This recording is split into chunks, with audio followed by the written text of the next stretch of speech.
Thank you so much, Representative Bowman, for hosting this critically important special order hour tonight. I love how, Representative Bowman said something that really resonated with me when I was a senior in high school. They really did make it sound like that money was free. That money was far from free, Representative Bowman, as we know. Students in our country have become profit centers. They really, truly have. And it is ruining lives. One of the first ever town halls I had when I first got elected was in Western Wayne, in Wayne County, Michigan. And a young lady, after I opened it up for questions, stood up.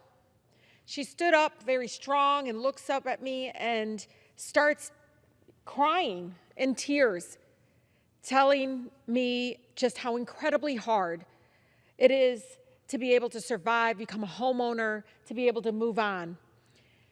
She told me about how much it felt like she was trapped, like she was hostage to the student loan debt. And the fact that all she wanted to do is give back. She wanted to get her degree and come back to the community that raised her, come back to the community and give back. And it was so incredibly hard. You know, today, as we hear over and over again, 50 million of our neighbors across our country owe trillions in outstanding student debt.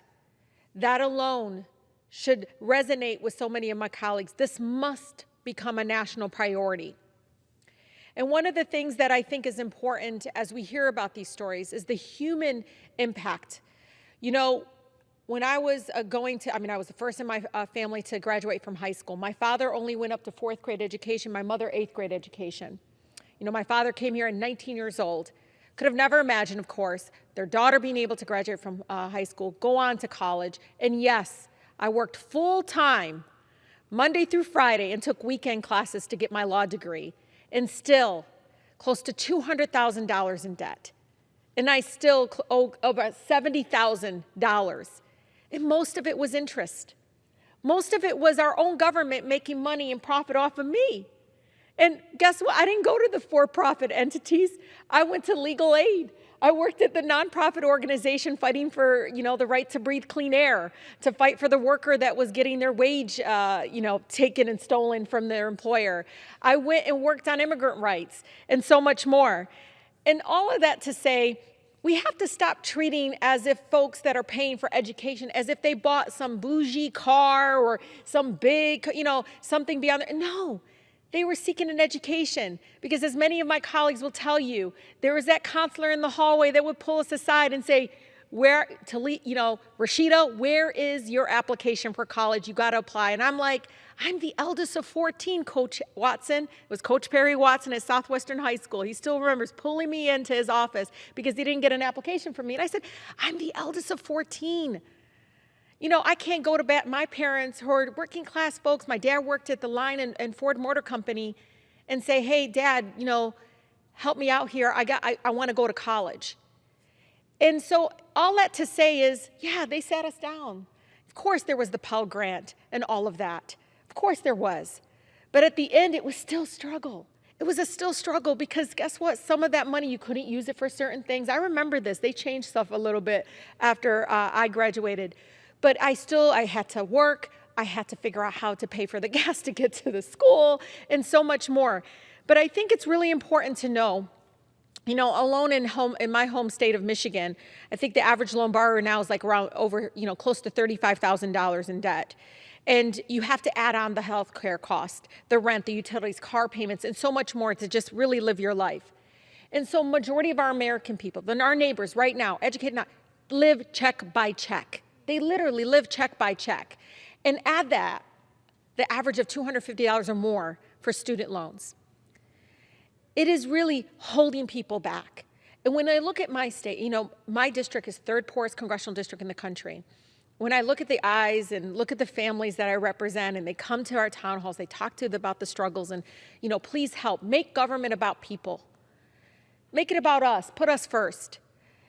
One of the things that I continue to hear the common theme is we didn't do anything wrong. We just went to go get access to higher education, and they feel like they're being penalized. They feel truly that the interest rates, I read this, the interest rates are one of the silent killers when it comes to debt repayment. That they feel like they're being punished for doing something that they were taught to do, right? They go to college, do right, work hard, and they feel like they're being penalized.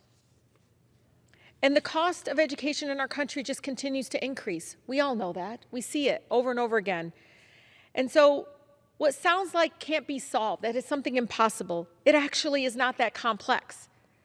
President Biden has the ability, this administration has the ability, with the stroke of a pen, to help millions of our neighbors across the country to get out of student debt. We are, far from putting this pandemic behind us. It's been a struggle for many of us.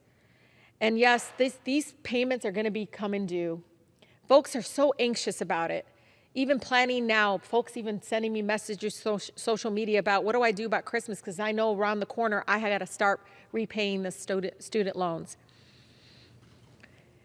It's difficult to put into words just how big of a difference relieving this heavy burden would make in the lives of so many of my residents. I'm grateful to stand here with many of my colleagues, joining in this fight. Rarely, if ever, in politics are you represented with an easy solution or with, such an impossible problem, but this one isn't. This one's pretty easy. We're the ones, the government is profiting off of people, and we got to stop.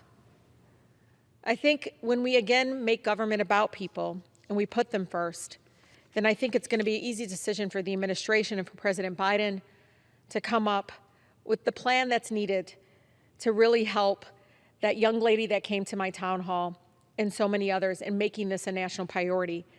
I can tell you they all know and they're all doing what they were supposed to be doing.